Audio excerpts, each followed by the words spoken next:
नमस्कार दोस्तों, आज के इस वीडियो में हम बात करेंगे ई श्रम कार्ड को लेकर। यहाँ पे देखिए ई श्रम कार्ड से जुड़े कुछ टॉपिक को हम क्लियर करेंगे। जैसे जानेंगे ई श्रम कार्ड के क्या क्या फायदे हैं, क्या बेनिफिट है। आपको 6 बेनिफिट हम आपको बताएंगे इस श्रम कार्ड का।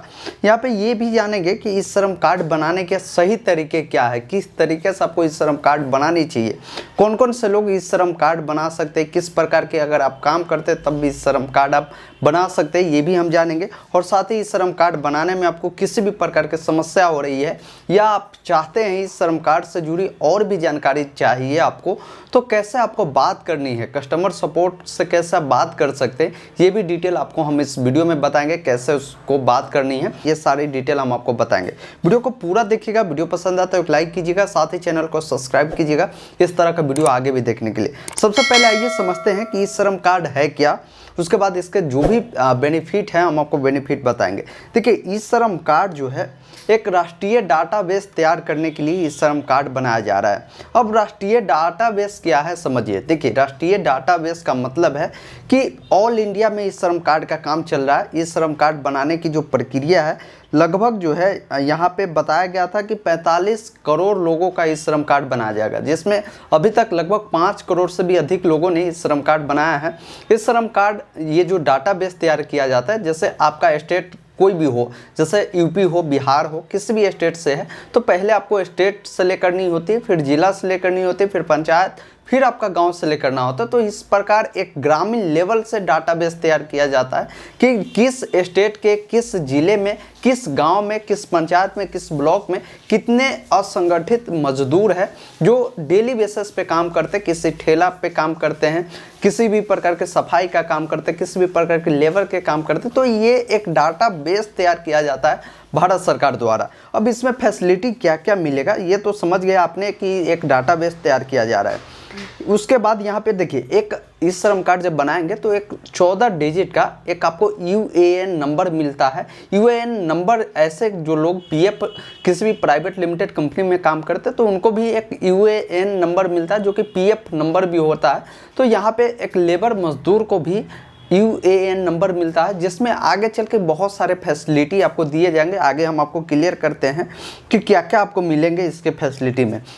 देखिए इसमें होगा क्या कि डाटाबेस जब तैयार किया जाता है यूएएन नंबर मिलेगा। इसमें काफ़ी सारे सरकार को सहूलियत क्या होगा कि अगर किसी भी प्रकार की आपको रोजगार देना है तो सरकार के पास ऑलरेडी एक डाटाबेस तैयार किया जा रहा है कि किस स्टेट के किस पंचायत में, किस जिले में, किस ब्लॉक में, किस गांव में कितने ऐसे लोग हैं जो कि अलग अलग काम करते हैं। जब इस श्रम कार्ड आप बनाएंगे तो आपसे काम पूछा जाता है कि आप किस प्रकार के काम करते हैं।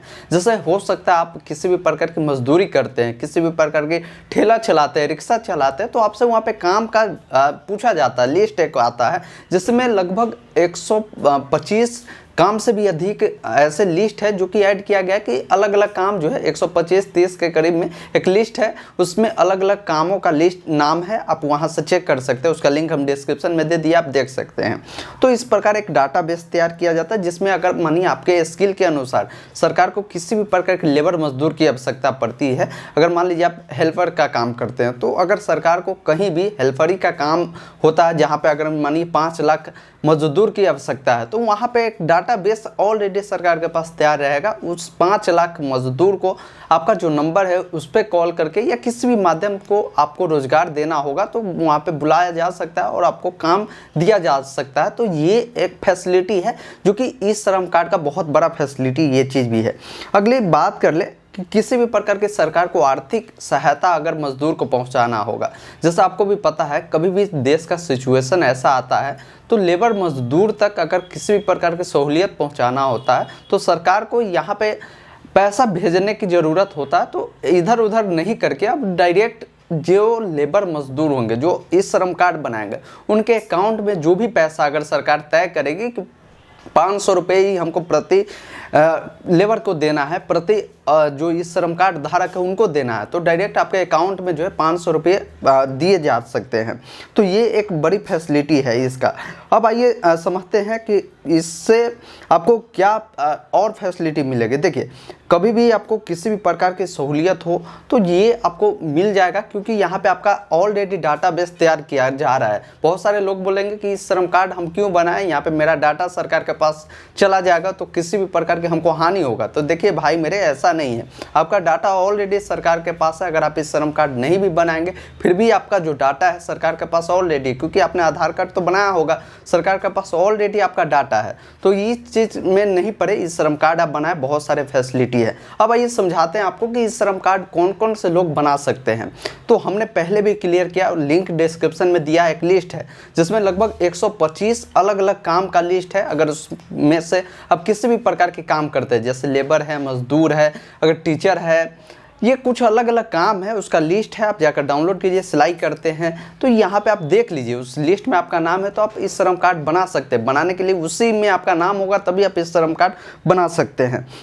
इसको लेकर डॉक्यूमेंट कुछ नहीं लगता है, सिर्फ आधार कार्ड, मोबाइल नंबर होना चाहिए, आप इस श्रम कार्ड बना सकते हैं। अब बनाने के सही तरीका क्या है समझिए। देखिए, बनाने का दो ही तरीका सही है। पहला है या तो आप खुद से बनाइए, अगर आपका आधार से मोबाइल नंबर लिंक है तो।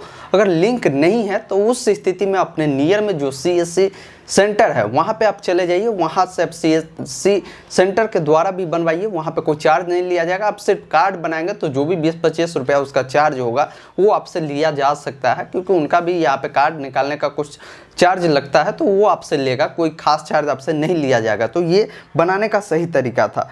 अब आप बोलेंगे कि इस श्रम कार्ड बनाने से हमें फ़ायदा अभी तो कुछ मिल नहीं रहा, तो बहुत सारे फ़ायदा है। देखिए, इस श्रम कार्ड अगर बना लेते तो किसी भी प्रकार की आपको दुर्घटना हो जाती है तो यहाँ पे 2 लाख तक का जो बीमा भी किया जा रहा है, जो कि आपको पहले साल किसी भी प्रकार का चार्ज आपसे नहीं लिया जाएगा। नेक्स्ट ईयर से आपको 12 रुपये प्रति ईयर के हिसाब से कटेगा। तो 12 रुपये कोई ज़्यादा नहीं है, 1 रुपये प्रति मंथ के हिसाब से आपको यहाँ पे कटेगा, जो कि सलीना 12 रुपया ही कटेगा। तो 1 रुपया कोई ज़्यादा नहीं है, क्योंकि आपके इंश्योरेंस किया जा रहा है। 2 लाख तक का बीमा। अगर किसी भी प्रकार की दुर्घटना होती है तो एक नॉमिनी का डिटेल मांगा जाता है, उस नॉमिनी को ये सारी डिटेल आपको भरनी होती है, और जो भी आपका पैसा होगा किसी भी प्रकार की, अगर आपको इस तरह का दुर्घटना होता तो नॉमिनी को ये सारा पैसा उनको दिया जाएगा। तो ये कुछ फैसिलिटी था, ये कुछ बनाने का सही तरीका था, ये कुछ बेनिफिट था। हमें नहीं लगता कि इस श्रम कार्ड से जुड़ी आपको कोई भी और डाउट होगा।